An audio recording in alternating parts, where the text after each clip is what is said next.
Title: Cheat me out of my time and don't obey school rules? I won't allow you to have class.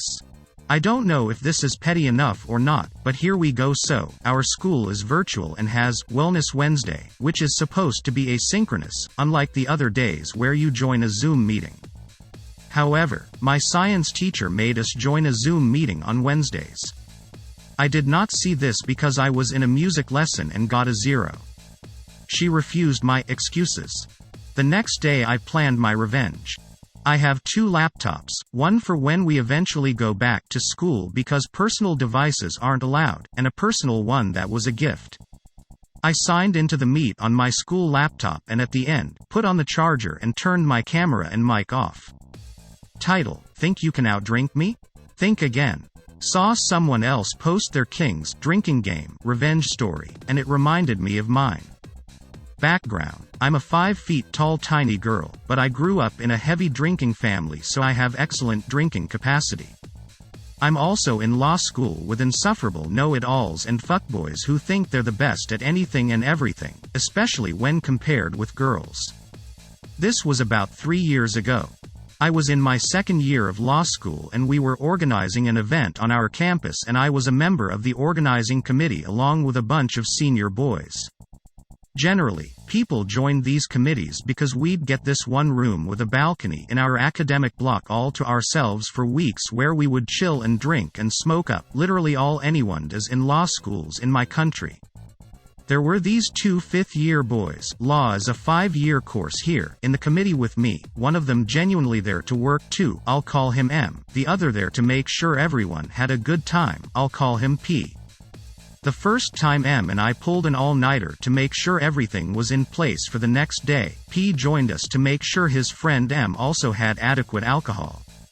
He asked me if I wanted some too, I said duh. So P gets out these glasses and pours some whiskey in both.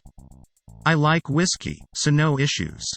He then started adding some water, because we didn't have ice, in the glasses, and my natural reaction was, wait, you're diluting it? They looked at me a little weirdly. We had a tiny bit of conversation and realized that I prefer my whiskey neat, but they cannot handle neat whiskey at all, so they always dilute it with chilled water. M was cool with it, but it irked P a lot because he could not fathom how a tiny girl 3 years younger than him could claim to drink neat whiskey. Since then, he decided he would try to get me super drunk just to prove that he had better capacity than me, kept making jabs at me every time I refused a drink. I was still working during the day, about me being a pussy and I am all talk but I can't actually drink much. It was pretty annoying. This one time, I was drinking plain Coca-Cola, not Spike, because I was working on something, and P decided to take a sip of it because he assumed it would be Spike. Usually all my drinks are. He realized it wasn't, and then he started teasing me about how I need really strong drinks like Coke mixed with Pepsi, dripping with sarcasm. My revenge happened the last night of our event. Everything wrapped up, we had a bit of a party in our organizing room with all the volunteers, and we decided to play the game Kings. It's a drinking game that involves, frankly, a lot of drinking, and P suggested it hoping to get me smashed. It's basically a deck of cards and each card has a designated action, for example, 6 is for the chicks, so when someone picks up a 6, all the girls drink. One of the cards is a pair card. If you draw that card, you choose another person to drink every time you do the entire night till someone else picks up a pair card.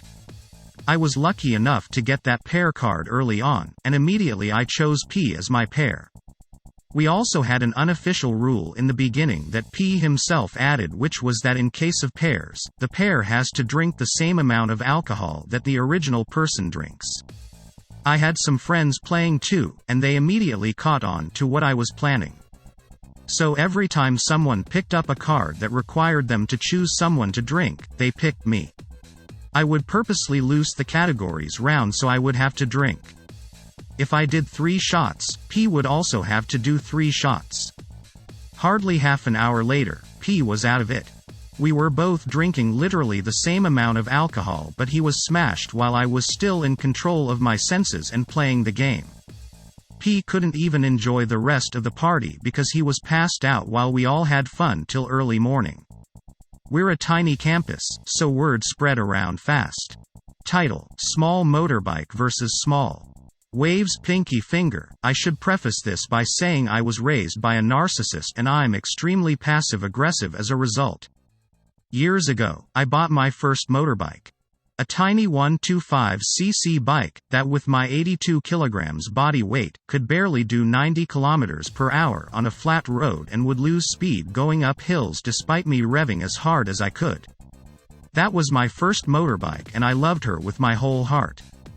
At the time of this incident I was still on my L plates, my learner license, which requires the rider to display a yellow square with a large black L on the back of their motorbike. I had two, one attached next to the number plate and one tied to my backpack. So I'm cruising along on my bike to visit my family and I'm heading up this one notorious hill that is deceptively steep on the incline. It curves around so it's hard to see but gets quite steep over the distance, so I'd hit the bottom of the hill at 90 and be doing 70 at the top.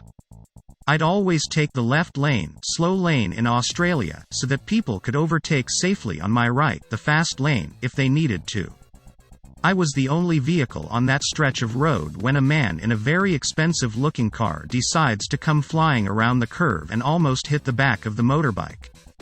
He would have easily been doing 110 plus in the 90 speed limit, and instead of moving over and overtaking safely, he decided to slam on his brakes, sit inches from my bike, and beep his horn while screaming at me to get off the road. I move as far over in the left lane as I can without riding into the shoulder, but he won't overtake. He just screams and beeps and revs until I get to the top of the hill when he finally decides to overtake and move off.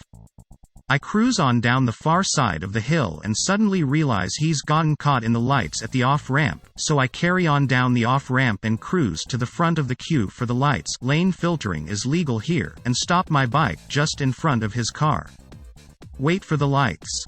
The light goes green, I move forward about a meter and stall the bike. I've seen some shades of red and purple in my life, but never anything like the color of douchebag's face. He completely loses it, screaming and swearing and threatening to have me arrested and/or shot.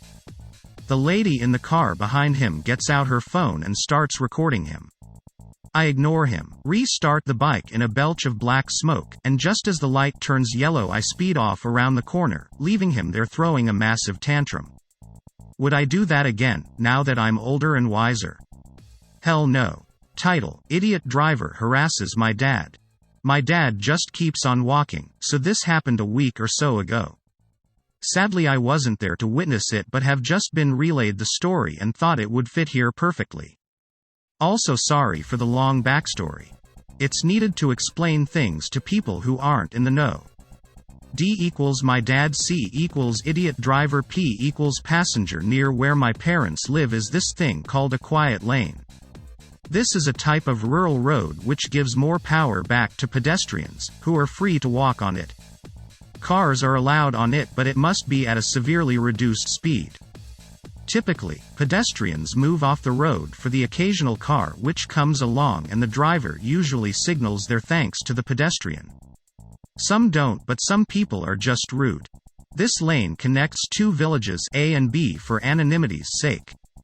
There is another, a main road, which goes at the national speed limit 60 miles per hour, which is obviously more used due to its easier access, better road surface, and is just quicker. Unfortunately, the local council has started roadworks to fix a dangerous junction at the entrance to Village A, causing much traffic to spill onto the quiet lane so as to skip the temporary traffic lights.